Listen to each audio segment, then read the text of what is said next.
مصیبت کی بنیادی اسباب ہیں. یہ ایسا کرنا بنا کے حادثہ ہے. بشریت آج تک جس کا تاوان ادا کر رہی ہے اور اس کی سزا پا رہی ہے. اور اسی طرح سے کہ جو پھر گناہ یا کوئی اس طرح کی غلطی یا لغزش ہو جائے تو اس صورتحال میں پھر ہمیں دیکھنا ہوگا کہ ہم کن مادیات میں دنیا کے کن مسائل میں ہم گھر چکے ہیں.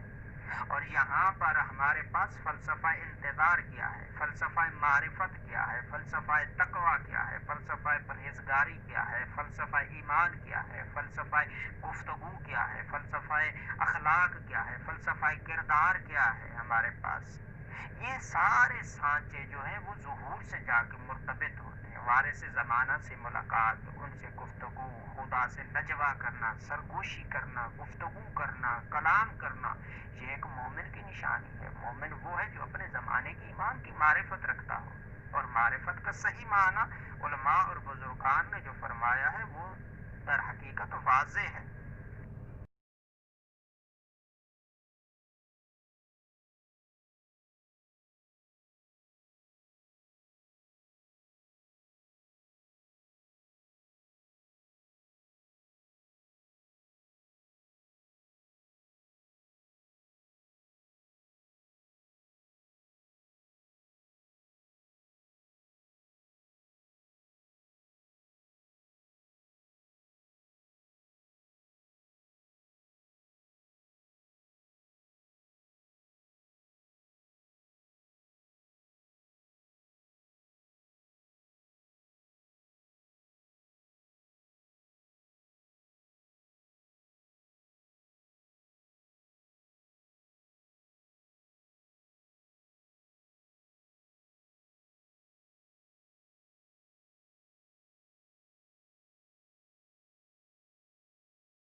तौफीक भी होती है जो हर किसी के नसीब में नहीं है, चाहे वो किसी को बयान करना हो या किसी तक पहुंचाना हो या किसी को कहना हो या गुफ्तगू करनी हो, तो ये भी एक तौफीक इलाही है। और मेरे लिए इस तरह की दावत आना मेरे लिए खुश नसीबी है, और इमाम ज़माना की मुहर मेरे लिए मेरे एतकाद के मुताबिक मेरे लिए काफ़ी है। और इंशाअल्लाह हम फ़लसफ़ा इंतज़ार को बयान करेंगे अगले कुछ सिलसिलों में इंशाअल्लाह अगर मौका मिला, और उसमें हम इंशाअल्लाह फ़लसफ़ा इंतज़ार के बारे में जो 3 नज़रिए बयान किए गए हैं, उसमें एक रिवायती नज़रिया है, एक खुराफाती जो है वो नज़रिया है, और एक फ़लसफ़ा इंतज़ार है। उसको हम इंशाअल्लाह देखेंगे कि क्या उसमें क्या क्या चीज़ें और क्या जो है वो फ़लसफ़ा इंतज़ार में इंतज़ार की हकीकत क्या है, इंतज़ार क्यों करें, इंतज़ार की गर्ज़ व गायत क्या है, इंतज़ार की असली बुनियाद क्या है, इंतज़ार के बारे में जो नज़रियात पेश किए गए हैं उसमें उनकी हकीकत जो है वो किस हद तक और कहाँ तक जो है वो है। और मसला इंतज़ार को समझने के लिए जो है उसमें उस फ़लसफ़ा इंतज़ार को समझना जो है वो ज़रूरी है। ठीक है जी, उसके बाद इंशाअल्लाह हम अपनी गुफ्तगू को इदामा देंगे। यहाँ पर मैं बयान करना चाहूँगा, मरहूम अल्लामा बहरुल उलूम जो है वो बयान फरमाते हैं कि एक मरतबा मैं सामरा जा रहा था, दरमियान राह अचानक मेरे जहन में ये सवाल आया कि हज़रत इमाम हुसैन अलैहिस्सलाम पर रोना गुनाहों की बख्शिश का ज़रिया है या नहीं। अभी सोच ही रहा था कि अचानक एक घोड़सवार को जो है वो अपनी तरफ आते हुए जब मैंने देखा, यहाँ तक कि घोड़ा सवार करीब आया और उसने सलाम किया और दरियाफ्त किया कि सैयद साहब आप किस चीज़ के बारे में सोच रहे हैं, अगर कोई इल्मी मसला है तो बयान की, जो हो सकता है मैं हल कर दूं। मैंने कहा मैं सोच रहा हूँ कि आखिर खुदाए रहीम व करीम हज़रत इमाम हुसैन अलैहिस्सलाम के ज़ायरीन को किस तरह इतना सवाब, इतना ज़्यादा सवाब अता कर देता है। तो आन हजरत की ज़ियारत के लिए जो शख्स चलता है तो हर कदम की एवज एक हज जो उम्रा का सवाब इसके नाम आमाल में लिख दिया जाता है, और आन हजरत के मसाइब पर रोने में एक कतरा अशक पर तमाम गुनाह कबीरा और सगीरा बख्श दिए जाते हैं। ये सवालात थे उसके। तो घुड़सवार ने फरमाया ताज्जुब ना कीजिए, मैं एक मिसाल बयान करता हूँ ताकि आपकी मुश्किल जो है वो हल हो जाए और आपको समझ आ सके। एक दिन एक बादशाह अपने दरबारियों के साथ शिकार के लिए निकला। शिकार करते हुए अपने दरबारियों से इतना ज्यादा दूर हो गया कि ना दरबारियों की उस तक रसाई हो सकी और ना ही बादशाह को उनकी खबर रही कि वो कहाँ है। उसने हत्तल इम्कान उन तक पहुंचने की सही कोशिश की मगर कामयाब न हो सका, जिसके नतीजे में काफी थक गया, यहाँ तक कि चलने फिरने की कुव्वत भी ना रही। भूख और प्यास का शिद्दत से एहसास करने लगा। वो जहनी कश्मकश में मुब्तला था कि क्या करे। इसी दौरान अचानक उसे एक खैमा दिखाई दिया और वो उसकी तरफ चल दिया। खैमा में एक ज़ईफ औरत अपने फर्जंद के साथ रहती थी।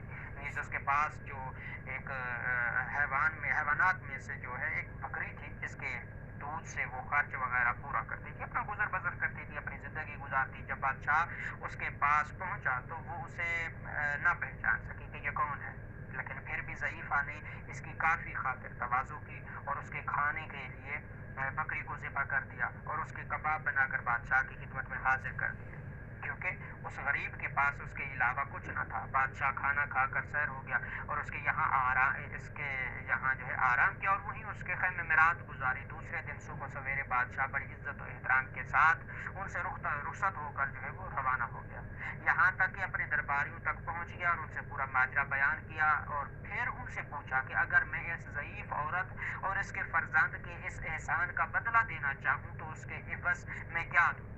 दरबार में एक शख्स ने खड़े होकर अर्ज किया कि बादशाह सलामत, आप उसे 100 गोस्फंद इनायत फरमाएं। दूसरे शख्स ने कहा कि आप उसे 100 गोस्फंद और 100 अशरफियाँ दे दीजिए। तीसरे ने कहा कि आप फलां खेती उसे जो है वो दे दीजिए। बादशाह ने कहा मैं जो कुछ भी दूं उसके इस एहसान के बदला में कम है। अगर मैं अपनी पूरी सल्तनत उसके इख्तियार में दे दूं तो जो कुछ उसने मुझे दिया है ये उसके मिस्ल होगा, क्योंकि जो कुछ उसके पास था उसने मुझे दे दिया। बस मुझे चाहिए कि जो कुछ मेरे पास है मैं उसे दे दूं ताकि उसके एहसान का बदला जो है वो पूरा हो सके। उसके बाद घुड़सवार ने फरमाया जनाब बहरुल उलूम, हजरत इमाम हुसैन के पास जो कुछ था, माल ज़र, अहलो अयाल, बहन भाई, हत्ता खुद अपनी जान सब राह खुदा में दे। अब खुदाए वाहिद अपनी खुदाई तो देगा नहीं, लिहाजा अगर हजरत के ज़ायरीन और रोने वालों को इस कदर सवाब अता फरमाए तो आपको ताज्जुब नहीं करना चाहिए। یہ اس کے لیے بہت آسان اور معمولی سا کام ہے. یقیناً اس ذات کبریا کی عطا لامحدود ہے، اس کی بخشش لامحیط ہے، اور اس کا کرم بے مثال جس کا کوئی اندازہ نہیں لگا سکتا. جس وقت گھوڑا سوار یہ کہہ کر چپ ہوئے تو اچانک میں ان کی طرف متوجہ ہوا مگر وہ موجود نہ تھے، جس کے بعد میری حیرت کا ٹھکانہ نہ رہا اور میرے ذہن میں آیا کہ یہ حضرت امام زمان علیہ السلام تھے، کوئی اور نہیں. میں نے اطراف میں تاحت نظر ہر طرف نگاہ کی مگر آن حضرت کے دیدار مبارک کا شرف دوبارہ حاصل نہ ہو سکا اور حضرت یاس کا ایک طوفان میرے دل میں سما گیا. تو سامعین محترم کنیزان زہرا کہ ہمیں امام کی معرفت حاصل کرنے کے لیے، ان کی زیارت کرنے کے لیے،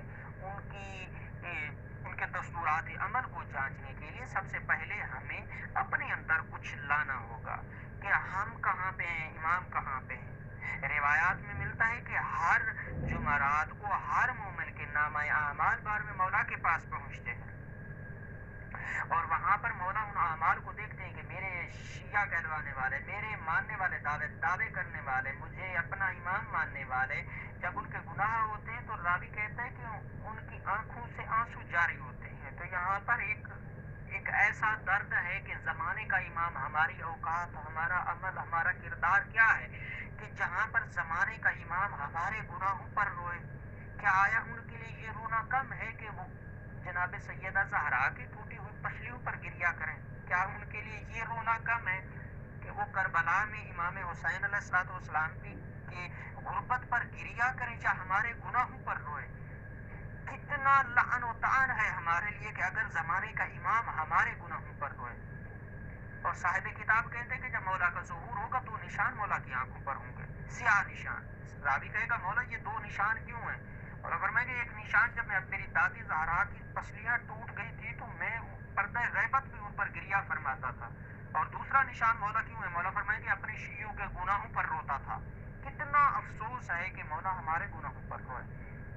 تو ناظرین اور مومنین، سامعین، مومنات اور کنیزان زہرا، انہی الفاظ کے ساتھ آپ لوگوں سے اجازت بھی چاہوں گا اور اختتامیہ گفتگو کے ساتھ کسی بھی اصلاحیہ جملے کے لیے میں آپ کی خدمت میں حاضر ہوں. اور ضرور یہ میں آخر میں کہنا چاہوں گا کہ جو موضوع اور جو گفتگو کی ہے